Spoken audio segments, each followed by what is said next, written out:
సమస్యల పరిష్కారం కోసం న్యాయమైన డిమాండ్ల సాధన కోసం సమగ్ర శిక్ష ఉద్యోగులు చేపడుతున్న సమ్మె కొనసాగుతుంది. విద్యాశాఖలో విధులు నిర్వహిస్తున్న తమను క్రమబద్ధీకరించాలని వివిధ పద్ధతుల్లో నిరసన తెలుపుతున్నారు. అందులో భాగంగానే నిర్మల్ జిల్లా కేంద్రంలోని ఆర్టీఓ కార్యాలయం ఎదుట వంటి కాలుపై నిలబడి ఉద్యోగులు సోమవారం వినూత్న రీతిలో నిరసన తెలిపారు.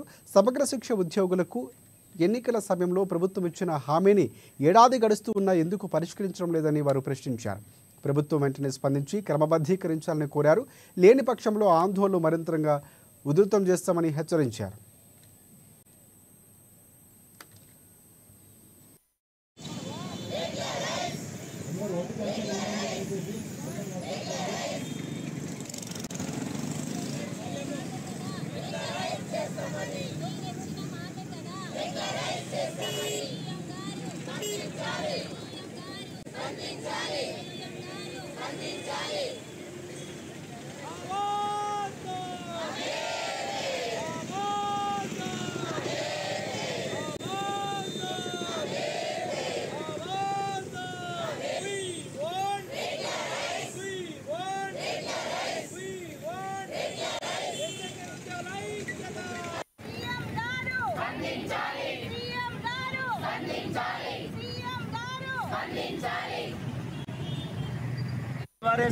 ఐఆర్సీలలో ఉపాధ్యాయులు మరి పిల్లలకు దూరమై విద్యకు దూరం అవుతున్నారు కాబట్టి అదేవిధంగా మరి ఎంఆర్సీలో కానీ కాంప్లెక్స్లో కానీ మరి డిఓ ఆఫీస్లో కానీ మరి విద్యకు సంబంధించిన అభివృద్ధి ప్రణాళికలు కార్యక్రమాలు అన్నీ కూడా స్తంభించిపోయినాయి ఈరోజు.